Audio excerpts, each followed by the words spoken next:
ইমানি দায়িত্ব, তাদের সামানে তালা লাগার দায়িত্ব আমাদের রয়েছে।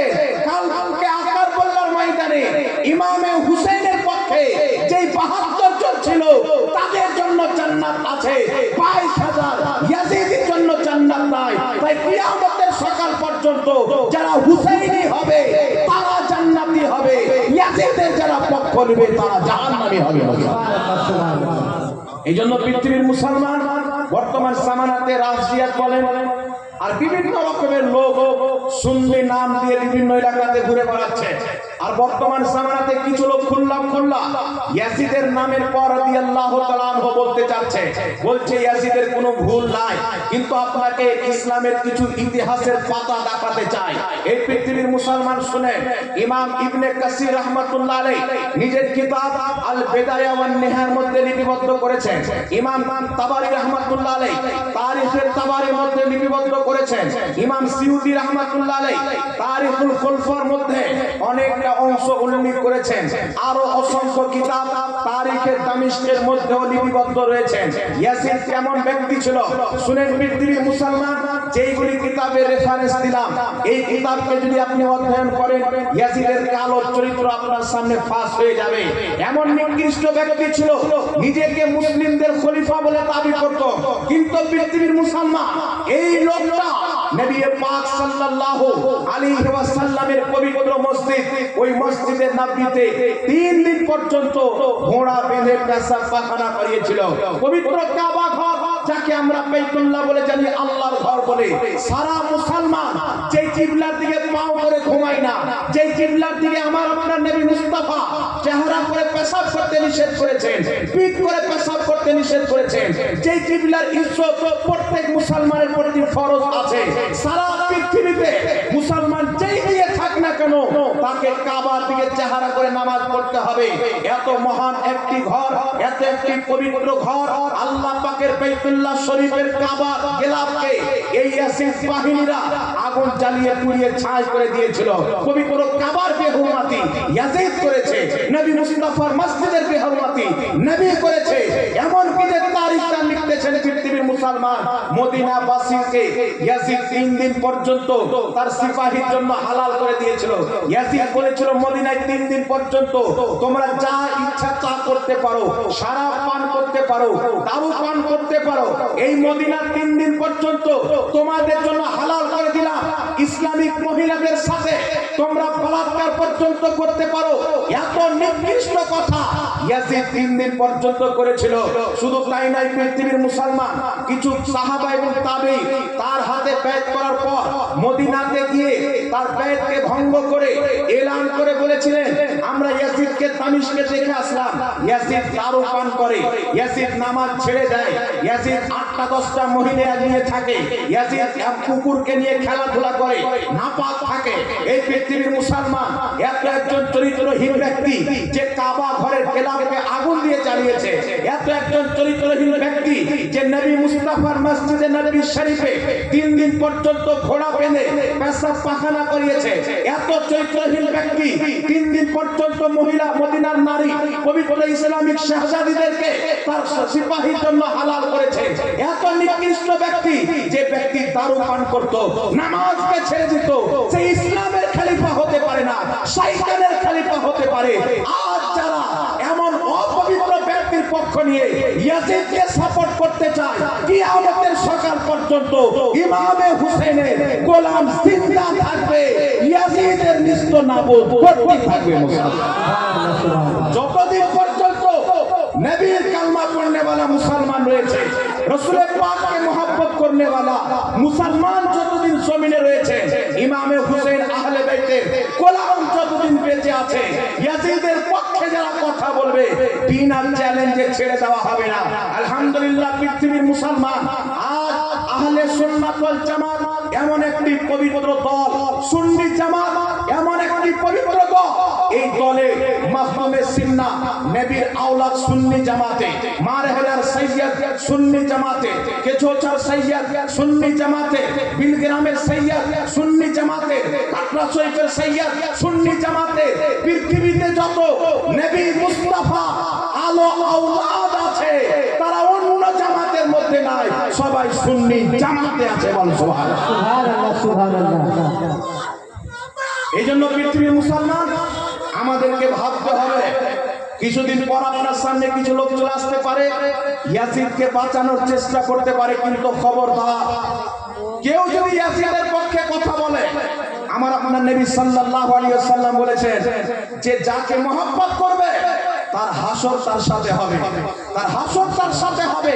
এই পৃথিবীর মুসলমান যারা ইয়াজিদকে মহব্বত করবে তাদের হাসর ইয়াজিদের সাথে হবে, যারা হুসাইনকে মহব্বত করবে তাদের হাসর হুসাইনের সাথে হবে।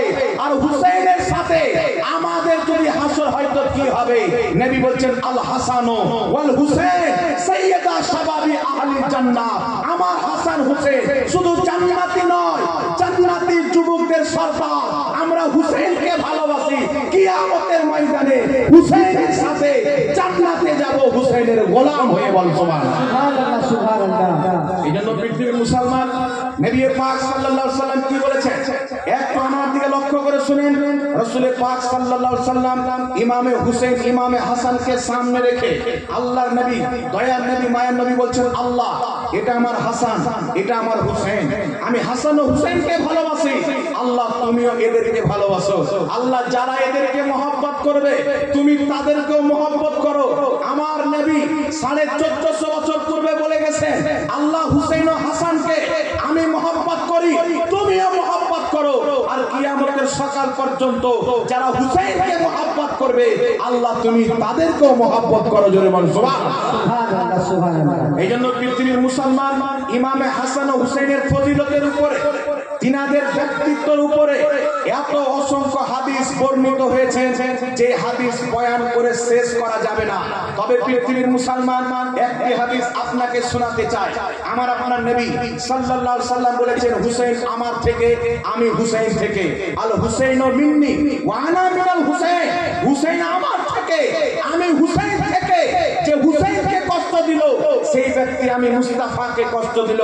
এই পৃথিবীর মুসলমান যদি কোনো ব্যক্তি নামাজরত অবস্থায়, সেজদার অবস্থায়, রোজার হালাতে পবিত্র কাবা ঘরের মধ্যে যদি সেজদারত অবস্থায় মারা যায়, তার অন্তরে যদি নবীর আহলে বাইতের চুল পরিমাণে বুকস থাকে, মাতা কুফর, ওই ব্যক্তি কাবা ঘরের মধ্যে মরলেও কাফির হয়ে মরবে।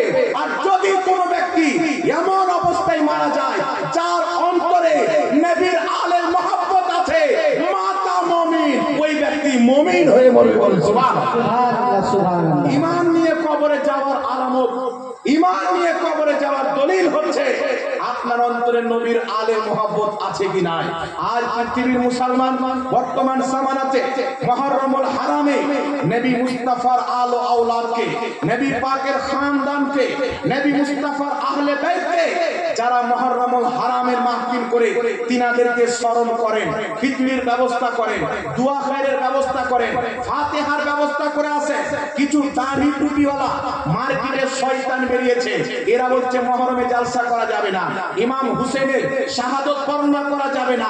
আমি বুঝতে কি পারলাম পৃথিবীর মুসলমান যারা ইমামে হুসেনের শাহাদতের বর্ণনাকে বন্ধ করতে চায়, তারা ইয়াজিদকে বাঁচাতে চায়। কারণ তারা জানে ইমাম হুসেনের শাহাদতের বর্ণনা পৃথিবীতে যত হবে ইয়াজিদ ওয়ালিদের উপরে লানাত বর্ষিত হবে। কিন্তু পৃথিবীর মুসলমান যারা আহলে বাইতের জিকির এই জমিনের মাটিতে করে, আল্লাহ তাদের গুণগান নিজের আরশে করে। বলে সুবহানাল্লাহ, সুবহানাল্লাহ, সুবহানাল্লাহ। আল্লাহ তাদের গুণগান নিজের আরশে করে। আজ পৃথিবীর মুসলমান ওই নবীর আওলাদ আমাদের এলাকাতে এসেছেন। সুবহানাল্লাহ, বড়ই ভাগ্যবান নবী মুস্তাফার আওলাদ, মখদুমে সিন্নার খানদান। আমরা তো নবী পাক সাল্লাল্লাহু আলাইহি ওয়াসাল্লামের আওলাদের কদমে কুরবান, ঠিক না বেটি?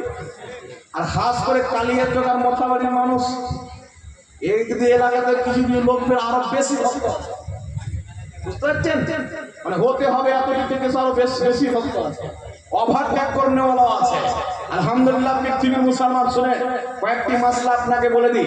আমরা আহলে সুন্নাত ওয়াল জামাত, আমরা পীর মানি, মানি না, আর জোরে মানি কেমন না। মার্কেটে কিছু লোক বেরিয়েছেন, এরা বলছে আমরা পীর মানি না। বাংলাদেশে কিছু মৌলবি আছে, ওকে মৌলবি বললেও তো জায়েজ হবে না, কিন্তু আপনাদের চিনার জন্য বলছি, আসল মৌলবী হিসাবে বলছি। এ বলছে ইসলামের পীর বলতে কোনো জিনিস নাই। একজন আমাকে ফোন করেছিল কলকাতাতে, আমি পীরের ব্যাপারে বক্তব্য দিয়েছিলাম, পীর ধরা আসলো কোথায় থেকে ঢুকে। আমাকে ফোন করে বলছে ইসলামের পীর বলতে কোনো জিনিস নাই। আমি বললাম তুমি ঠিকই বলছো, কেন? তা আমি বললাম নবীর ইসলাম যারা মানে তারা পীর মানবে, তোমরা তো ইহুদির ইসলাম মানো। আমাকে যুক্তি দিচ্ছে, আমার খণ্ডনে ভিডিও বানাচ্ছে। মুর্শিদাবাদের একটা জাহির বেরিয়েছে, আমার খণ্ডনে ভিডিও বানিয়ে ফেসবুকে আপলোড করেছে। জাহাঙ্গীর মনে বলছে পীর মানা যায়, বলছে ঘোড়ার নামের যেমন ঘোড়ার সাথে কোনো সম্পর্ক নাই, পীরের ইসলামের সাথে কোনো সম্পর্ক নাই। আমি বললাম চুপ থাকো বেটা, তোমরা পীর মানো না তো এমনিতে কুকুরের গলায় সোনার হার মানায় না। কুত্তার গলাতে যদি সোনার হার দেওয়া হয় শোভা পাবে না, খিনজিরের গলাতে সোনার হার দেওয়া হয় শোভা পাবে না। ওয়াহাবি নবীর আওলাদের ভক্ত হবে, এটা শোভা পায় না, কারণ তাদের অন্তরে ইয়াজিদের মহব্বত আছে, আমাদের অন্তরে ইমামে হুসাইনের মহব্বত। সুবহানাল্লাহ, সুবহানাল্লাহ। আর পৃথিবীতে এমন কোন মায়লাল নাই যে বেদ হাওয়া এবং পীর ধরাকে অবৈধ প্রমাণ করবে। একটা লোক বলছে পীর মানা হারাম, আমাদের এখানে একটা বক্তা এসে হুজুর এসে বলছে পীর মানা হারাম। আমি বললাম বক্তার সামনে দাঁড়িয়ে বললেন না যদি পীর মানা হারাম হয় তো তুই ফের কোন খ্যাতের মুলি, তোকে কেন মানবো? পীর মানা যদি হারাম হয় তো তোকে মানা তো বেরাম হবে। ওকে তো চামড়ার জুতা নিয়ে পুষ মাসে ঠান্ডায় চামড়া লাল করে দেওয়া উচিত। এই জন্য পৃথিবীর মুসলমান মনে রাখবে, মার্কেটে অনেক লোক বেরিয়েছে, কেউ বলছে আল্লাহ মানতে হবে, নবী মানতে হবে না, কেউ বলছে পীর মানা যাবে না, কেউ বলছে কাকে মানা যাবে না। এই ভাগ্য, এই কিসমত আল্লাহ সুন্নিদেরকে দিয়েছেন, যাদের অন্তরকে যদি খুদাই করে দেখা হয়, প্রথমে আল্লাহর মহব্বত, তারপরে রাসূলের মহব্বত, তারপরে সাহাবা আহলে বাইতের মহব্বত, তারপরে মুহাদ্দিসদের মহব্বত, আর সুন্নিদেরই অন্তরে আল্লাহ পাকের নেক বান্দাদের মহব্বত জুড়ে বলুন সুবহানাল্লাহ। সুবহানাল্লাহ, সুবহানাল্লাহ। এখানে কয়েকটি কথা আপনাকে বলে দিই আমি। আমাদের শরীয়ত, আমাদের ইসলাম, ওনাকে একটু চুপ করে, একটু শান্ত করে, একটু আমার দিকে লক্ষ্য করে শুনেন বাবা, আমার দিকে লক্ষ্য করে শুনেন। হ্যাঁ, এখানে একটা কথা বুঝতে হবে, পীর মানা আসলো কোথায় থেকে, একটু আমার দিকে লক্ষ্য করে। এখন যারা নবী পাকের আওলাদ, নবী পাকের খানদান, তাদেরকে মহব্বত করা যে ফরজে আইন, এটা তো কোরআন দ্বারা প্রমাণিত। তার মধ্যে একটি আয়াত আপনাদেরকে আমি শুনিয়েছি। একটা লোক বেরিয়েছে বক্তব্য দিচ্ছে যে নবীর আওলাদ হলে যে সম্মান করতে হবে, এটা কোথায় আছে? আওলাদ তো নূহ নবীরও ছিল, কিন্তু কাফির ছিল। নূহ নবীর আওলাদ একজন কাফির ছিলেন না, কাশ্মীরে চড়তে যাচ্ছিল, আল্লাহ নিষেধ করে দিলেন। তার উদাহরণ দিচ্ছে আমাদের নবীর আওলাদের সাথে। কিন্তু আমার আপনার নবী সাল্লাল্লাহু আলাইহি সাল্লামের আওলাদ যারা কিয়ামত পর্যন্ত, যাদেরকে সাইয়্যিদ বলা হয়, কারবালার মাটিতে নবী মুস্তাফার খানদানে একজন ব্যক্তি ছিলেন, যিনার নাম হচ্ছে ইমাম যাইনুল আবেদিন রাদিয়াল্লাহু তাআলা আনহু। ইনার থেকে নবী মুস্তাফার খানদান, যিনি ইমামে হুসেনের সন্তান, তিনার সন্তান হয়ে সারা পৃথিবীর মাটিতে নবীর আওলাদরা নিজের তাখত তাজকে ছেড়ে পৃথিবীর মুসলমান আজ যিনার আওলাদ এখানে আসবেন আলহামদুলিল্লাহ। মাকদুম আশরাফ সিন্নানি, সিন্না দেশের বাদশা ছিলেন। নবী মুস্তাফা স্বপ্নে এসে বলছেন, হে মাকদুম আশরাফ জাহাঙ্গীর, তুমি তাখত তাজকে পছন্দ করো না আল্লাহ পাকের দ্বীনের তাবলীগকে পছন্দ করো? মাকদুমে সিন্না রাসূলের পাককে বলেছেন, ইয়া রাসূলুল্লাহ, তাখত তাজের দরকার নাই, যেই দিকে রাসূল চাইবে আমি সেই দিকে চলে যাব। নবী বলছেন, যাও ভারতের মাটিতে গিয়ে ইসলাম প্রচার করো, নিজের বাদশাহকে, রাজত্বকে ছেড়ে দিয়ে মাকদুম আশরাফ সিন্না ভারতের মাটিতে লক্ষ লক্ষ বেঈমানকে কলমা পড়িয়ে মুসলমান করে দেন। ইনাদের যদি টাকার লোভ থাকতো, বলেন টাকার লোভ দিয়ে কি মোদিকে কুরসি থেকে হটানো যাবে? ये বলেন তোকে 5 লাখ টাকা দিচ্ছি, মোদি সাহেব কুরসি থেকে হটে যাও, হটবে না। যে কোনো বাদশা আছে হটবে, কিন্তু সিমনার তাজদার, সিমনার শহীনশাহ মাকদুমে সিমনাকে ত্যাগ করে কেছোছা মুকদ্দাসাতে আসলেন পৃথিবীর মুসলমান।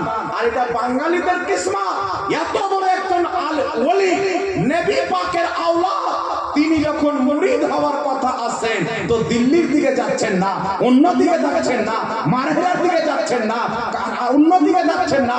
তিনি যখন মুরিদ হওয়ার কথা আছেন তো বাঙ্গালের দিকে রূপ করছেন। আলাউল হক পাঞ্জাবি রহমাতুল্লাহ আলাইহির হাতে ব্যাট করে বাঙ্গালকেও সম্মান দান করছেন, আর কিছু পথে গিয়ে কিছু ঢাকেও সম্মান দান করছেন।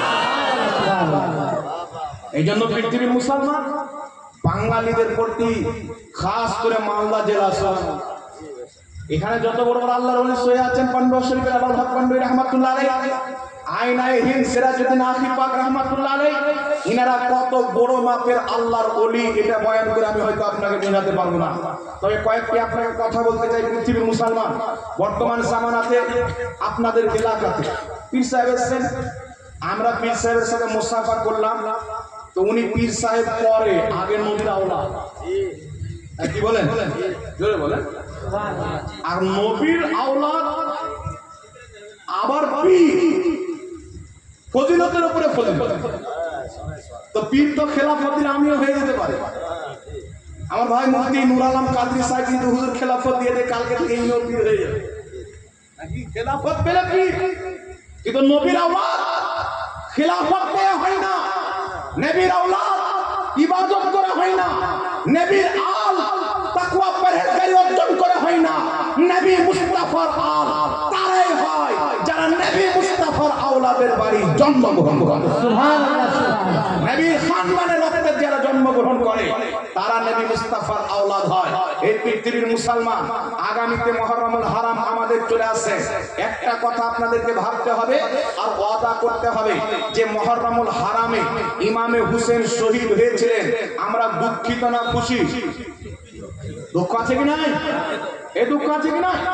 এই জন্য মুহররমুল হারামে যদি আপনার বাপ ইন্তিকাল করে, ইন্তিকাল করলে কষ্ট হবে, কিন্তু কেউ যদি আপনার বাপকে শহীদ করে দেয় অনেক বেশি কষ্ট হবে।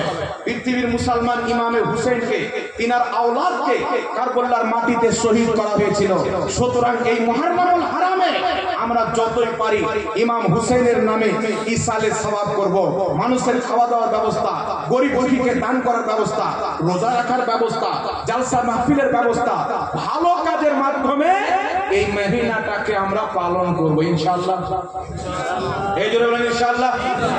আর ঢোলিয়া বের হবে, এই ঢোলিয়া বের হবে। মার্কেটে আবার কিছু সাধারণ লোক বেরিয়েছে, বলছেন হুজুর আমাদের ভারতে অমুসলিম যারা আছে এরা বিভিন্ন অনুষ্ঠানে হাসুয়া ফারসা নিয়ে বেরিয়ে যায় আর বিভিন্ন রকমের স্লোগান দেয়, তো আমরাও হুসেনের নামে বের হবো, আমাদেরও যে জোশ রক্ত আছে আমরা যেন দেখাই। তো হাউসা ফালসা তাকিয়ে তারা ভয় পাবে না। যেই দিন মুসলমান ইমামে হুসেনের নকশে কদমে আমল করবে, মুস্তাফার সুন্নতে আমল করবে, এক কথা মুসলমানের বাচ্চা বাচ্চা যদি নামাজি হয়ে যায় আর পাঞ্জাবি টুপি পরনেওয়ালা, চেহারাতে দাড়ি রাখনেওয়ালা হয়ে যায়, অটোমেটিক কুফার ভয় পাবে মুসলমান। সাহাবায়ে কেরাম যুদ্ধের ময়দানে গিয়েছেন, কাফিরা ঝাঁপিয়ে চলে আসছে। সাহাবায়ে কেরাম বলেন কি ব্যাপার, কাফির আজকে ভয় কেন পাচ্ছে না? তো কিছু কিছু সাহাবী বলছেন আজকে আমরা একটা সুন্নাত ছেড়েছি, কি মিসওয়াক করিনি। তো বলছে মিসওয়াক করো, নবীর একটা সুন্নাত ছেড়েছি বলে কাফির ধমক দিয়েছে। ইনারা খেজুর গাছের দানা পেড়ে তার মিসওয়াক তৈরি করে, দাঁতল তৈরি করে ঘষতে যখন আরম্ভ করেছেন, ডাল ভাঙা ভাঙি ফাড়াফাড়ি চলছেন। কাফির বলছে তাড়াতাড়ি পালা, এখন খেজুরের ডাল চাবাচ্ছে, কিছুদিন পর আমাদেরকে চাবাবে। তো নবী পাকের একটি সুন্নাতে আমল করতে গিয়ে যুদ্ধের ময়দানে আল্লাহ সাহাবাকে বিজয় দান করেছেন। সুন্নাত আমাদের কোথায় গেল? ফরজ আমাদের কোথায় গেল? এখন তো মসজিদের ইমামকে নিয়ে দ্বন্দ্ব, এখন তো মসজিদকে নিয়ে দ্বন্দ্ব, এখন তো বিভিন্ন রকমের দ্বন্দ্ব। এই প্রথম জাতি মুসলমান জাতি যে এদের যত ভাড়াস আছে সব মসজিদে নিয়ে বেরোবে, যত ভাড়াস আছে। দুঃখের বিষয় পৃথিবীর মুসলমান আজ আমরা ইমামে হুসেনকে কি মানবো? উনি তো উম্মতের ইমাম, উনি তো শহীদদের ইমাম। শুরু ইসলাম থেকে নিয়ে কিয়ামত পর্যন্ত যত কেউ ইসলামের জন্য নিজের রক্ত দিয়েছেন এবং দিবে, সকলের ইমাম হচ্ছে ইমামে হুসেন। ইমামুস শুহাদা, ইমামে হুসেনকে আমরা কি বুঝবো? আমরা তো গ্রামের ইমামকে বুঝতে পারি। ইমাম সাহেব 5 ওয়াক্তের নামাজ পড়াচ্ছে, 24 ঘন্টা ডিউটি করছে। আমি যার পিছনে নামাজ পড়ছি আমার নিকটে তিনার মর্তবা কি কম? এই ফজিলত আমরা জানার চেষ্টা করেছি যে ইমাম সাহেবের ফজিলত কতটুকু। আমি তার পিছনে নামাজ পড়ছি, কুরবানির নামাজ, ঈদের নামাজ, জুমার নামাজ, তারাবির নামাজ। তার পিছে পড়ছে আমার বাপের জানাজা, মায়ের জানাজা, ছেলের জানাজা, গোটা গ্রামের জানাজা ইমাম পড়াবে। আমার মেয়ের বিয়ে শাদী, যে কোনো মহিলার বিয়ে শাদী হোক, ইমাম সাহেব পড়াবে। কেউ যদি মাজারে খাসি নিয়ে যায় তো ইমাম সাহেব গিয়ে হালাল করবে। সব ইমাম সাহেবের মাধ্যমে। কিন্তু ইমাম সাহেবের যে ফজিলত আমার আপনার নবী দিয়েছেন সেটা কিন্তু আমাদের অন্তরে নাই বাবা। কিছু লোক মনে করছে ইমাম সাহেব মানে মসজিদের খাদিম, ও মসজিদের চাকর মনে করে। ইমাম সাহেব মসজিদের খাদিম নয়, ইমাম সাহেব হচ্ছে আল্লাহর খাদিম, আল্লাহর দ্বীনের খাদিম, মসজিদের খাদিম নয়। আপনি ইমাম সাহেবকে যদি বলেন ইমাম সাহেব বাথরুম সাফ করবে, ইমাম সাহেব ট্যাঙ্কি সাফ করবে, ইমাম সাহেব উজুখানা ঝাড় দিবে, ইমাম সাহেব লোটা কোথায় আছে? আপনার মসজিদের লোটা যদি কেউ চুরি করলে আপনি ইমাম সাহেব কেন বলবেন লোটা কোথায় আছে? ইমাম সাহেবকে বলবেন বাথরুম সাফ করতে হবে, ট্যাঙ্কি ইমাম সাহেব সাফ করবে। উনি ইমাম কোথায় থেকে এসছে দেখেন, আমার মাথায় দেখছেন এটা হলো আমামা, আমামা থেকে সে ইমাম। ইমাম হলো মাথার তাজ। ইমামের জিম্মা মসজিদ ঝাড় দেওয়া নয়, ইমামের জিম্মা বাথরুম সাফ করা নয়। ইমামের উপরে এটা জিম্মেদারি নাই যে সে লোটা কোথায় আছে দেখবে। ইমামের কাজ হচ্ছে 5 ওয়াক্তের নামাজ পড়া আর মুসাল্লিকে নিজের বক্তব্যের মাধ্যমে ভালো শিক্ষা দেওয়া, সুবহানাল্লাহ, দ্বীনের কথা বলা। আর আপনি যদি মনে করেন যে না ইমাম সাহেবকে বাথরুম সাফ করার জন্য রেখেছি, তাহলে বাথরুম সাফ করে নামাজ তার পিছে পড়িয়ে দেন। নচেত খোদার আল্লাহর ওয়াস্তে ইমাম সাহেবের ইজ্জত আমাকে আপনাকে বুঝতে হবে। মসজিদের ইজ্জতকে যদি না বুঝি, আজকে আমার মোবাইলে একটা পেপার এসে উত্তরপ্রদেশে একজন ইমাম 4 তলা মসজিদে ফাঁসি দিয়ে মরেছে। দীর্ঘদিন থেকে বলছে বেতন বাড়ান, বেতন বাড়ান। গ্রামের লোক বেতন বাড়াচ্ছে না, কমিটির লোক। অনেক কাজ হয়ে গেছে, ওর বেতন ছিল মাত্র 4,500 টাকা। বেচারা সংসার চালিয়েছে ধার করে।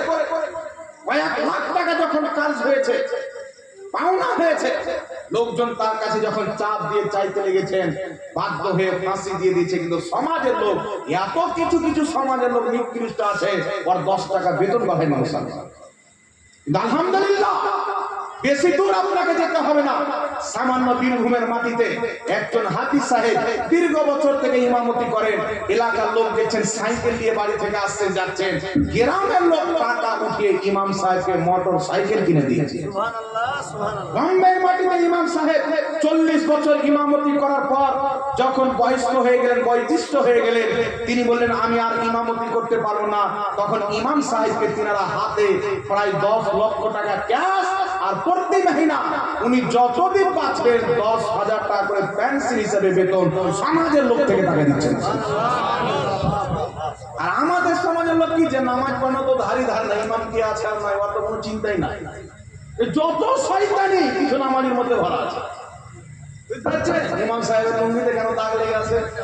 ও নামাজ পড়তে যাচ্ছে না, ইমাম সাহেবের দাগ চেক করতে যাচ্ছে। চিন্তা করতে খবরদার মুসলমান, ইমাম হচ্ছে মাথার তাজ। ইমামকে ইমামের জায়গাতে রাখবেন, ইমামকে ইমামের জায়গাতে রাখবেন। মসজিদের খাদিম আলাদা, ইমাম সাহেব আলাদা।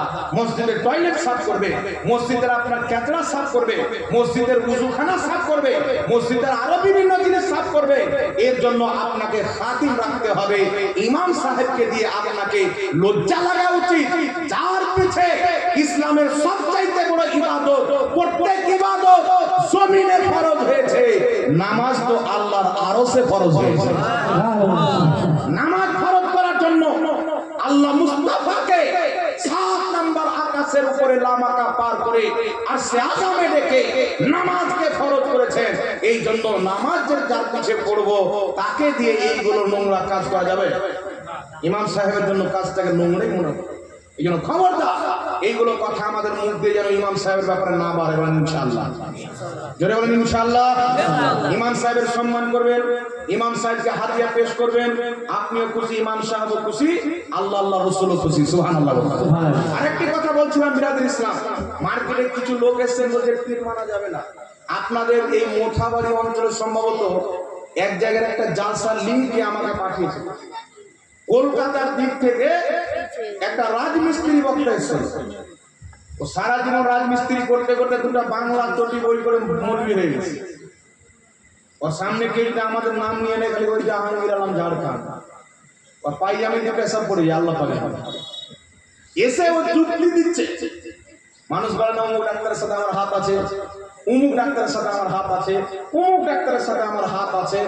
তো আমার হাত তো একটা। যেমন এই কথার বাস্তবতার সাথে কোনো মিল নাই। ঘোড়ার ডিম, ঘোড়া তো ডিম হয় না। এই কথা ঘোড়ার ডিমের যেমন ঘোড়ার সাথে কোনো সম্পর্ক নাই, আর প্রত্যেক ডাক্তারের কাছে আমার হাত আছে, এই কথা যেমন বাস্তবতার সাথে মিল নাই। বলছে পীরের ইসলামের সাথে কোনো সম্পর্ক নাই। তো ভারতে ইসলামটা কি ওর বাপ প্রচার করেছিল? ভারতে ইসলাম কে প্রচার করেছে? এই ভারতবর্ষের মাটিতে মঈনুদ্দিন চিশতির মতন যদি পীর না আসতো, নিজামুদ্দিন আউলিয়ার মতন পীর যদি না আসতেন, বাবা ফরিদগঞ্জের সরকারের মতন যদি পীর না আসতেন, দাতা আলী হুজুরের মতন যদি পীর না আসতো, বর্তমান যে ওয়াহাবি বলে পীর মানা যাবে না, আল্লাহর কসম খেয়ে বলি তারা মসজিদে থাকতো না, সবাই মন্দিরের ঘন্টা বাজাবে, মূর্তি পূজা করত। যারা বলতে চাচ্ছে যে পীর বলতে কোন জিনিস নাই, মানা যাবে না, এই পীর যদি না আসতো, ওয়াহাবিদের মাতা পিতা মসজিদে গিয়ে ইবাদত করতো না, মাথায় টুপি রাখতো না, চেহারাতে দাড়ি রাখতো না, আসারামের পা টিপতো, রাম রহিম বাবার পা টিপতো, আল্লাহর শুকরিয়া আদায় করে খাজা মঈনুদ্দিন চিশতির মতন পীর এসে মূর্তি পূজারীদেরকে কালেমা পাঠ করে এক আল্লাহর পূজারী বানাচ্ছেন। আর বলছে পীর মারা যাবে, এটা নবীর ইসলাম নয়। এই জন্য পৃথিবীর মুসলমান একটু লক্ষ্য করে শোনেন, কয়েকটি রেফারেন্স আপনাকে দিয়ে দিই, প্রথম পীরের গুরুত্ব আপনাকে বুঝিয়ে দিচ্ছি, তারপর পীরের কি কি পদ্ধতি ভাবে সম্মান করা যাবে। বর্তমান জামানায় কিছু লোক বেরিয়েছে, বলছে এরা পীরকে সাজদা করে। কেউ যদি পীরের কদম বসি করে, কদম বসি বুঝেন তো আপনারা? কথা বলে, কেউ যদি পীর সাহেবের কদম বসি করে, আওলাদের রাসূল এসেছেন, তার কদম বসি যদি করে, হাতকে যদি চুমুন দেয়, তো ওয়াহাবিরা বলে শিরক হয়ে গেছে। বাংলাদেশে একটা মৌলবি ওয়াহাবি বক্তব্য দিচ্ছে, একটা লোক এসে মুসাফিরের হাত চুমুন দিচ্ছে, না আল্লাহ ছাড়া করে সামনে মাথা নত করা যাবে না, নাহলে শিরক হয়ে যাবে। তা আপনারা বলেন তো বাবা, ওই মৌলবির বাড়ি বাড়িটা সকালে ঝাড় দেয়, তো এইভাবে মাথা করে দেয় না, এইভাবে মাথা ঝুঁকিয়ে দেয়? কথা বলে, তো ও যখন এইভাবে যদি ঝাড় দেয়, তো ঝাইটন থেকে যাবে, বাড়ি ঘর উড়ে যাবে, সাহায্য নাকি বল? বলে ঝুঁকলে শিরিক হয়ে যাবে, ঝুঁকলে শিরিক হয়ে যাবে। তো কোনো ওয়াহাবি যদি 500 টাকা পড়ে যায়, এটা তুলবে না, শিরিক হয়ে যাবে, ঝুঁকতে তো হবে। এরা চাপ্পাল পরে তো উপরে মুখ দিয়ে, ডান পায়ের চাপ্পাল বাম দিকে, বাম পায়ের চাপ্পাল ডান দিকে উঠে। তো প্রত্যেক ঝুঁকা কিন্তু শিরিক নয়। একটু লক্ষ্য করে শুনেন, আপনার আগে আগে আসলে ভাই পিছনে বলে জায়গা পাওয়া যায়, একটু ব্যাগে গেছে, ব্যাগে গেছে সব বলে ডান দিকে অনেক জায়গা খালি আছে, ডান দিকে জায়গা খালি আছে, একটু দয়া করে আপনি সকল আগিয়ে গেছেন। অনেকে আপনার পেছনে দাঁড়িয়ে আছে, জায়গা পাওয়া যায় না, অনেক জায়গা খালি আছে, একটু আগিয়ে গেছেন, হালকা করে আগিয়ে যান, আগিয়ে যান। রাসূল সাল্লাল্লাহু আলাইহি ওয়াসাল্লাম মাহফিলে বসে আছেন, বক্তব্য দিচ্ছেন, সাহাবায়ে কেরাম বসে আছেন। তো পিছন দিক থেকে পরে একজন সাহাবী আসে, রাসূল পাক সাল্লাল্লাহু আলাইহি ওয়াসাল্লাম বলছেন তুমি দাঁড়িয়ে একটু আগে এসে তাকে রাস্তা, মানে তাকে বসার জায়গা দিয়ে দাও। তো আল্লাহ পাক একটি আয়াত অবতীর্ণ করলেন যে যখন ভালো কাজের জন্য দাঁড়াতে বলা হবে তো তোমরা দাঁড়িয়ে যাও। আপনি আগে বেড়ে কাউকে জায়গা দিবেন, যেটা আল্লাহ এত পছন্দ করেন যে কোরআন পাকের আয়াতই অবতীর্ণ করে দিয়েছে। এই জন্য যাদের ফাঁকা আছে কোরআন হাদিস আমল করে একটু আপনারা আগিয়ে যান, আগিয়ে যান বাবা, লজ্জা করি না, একটু তাড়াতাড়ি চলে আসেন, চলে আসেন, চলে আসেন। আল্লাহুম্মা সাল্লি আলা সাইয়্যিদিনা মুহাম্মাদ ওয়া আলা আলি সাইয়্যিদিনা মাওলানা মুহাম্মদ সাল্লাল্লাহু তাআলা আলাইহি ওয়া সাল্লাম। যাই হোক বিরাদ ইসলাম, এবার একটু লক্ষ্য করে শুনেন, দুনিয়াতে হক্কানি পীর মাশাইখরা পৃথিবীর মাটিতে ইসলাম প্রচার করেছেন বিভিন্ন দেশে গিয়ে, সব দেশে নবী এবং সাহাবী যাননি। যদিও ভারতবর্ষের মাটিতে এসেছেন, তবে ওই মতন ভাবে ইসলাম প্রচার হয়নি, হয়েছিল হালকা ফালকা। তারপরে খাজা মঈনুদ্দিন চিশতি এসে 90 লাখ অমুসলিমকে কালেমা পাঠ করিয়ে মুসলমান করেছেন। সুবহানাল্লাহ।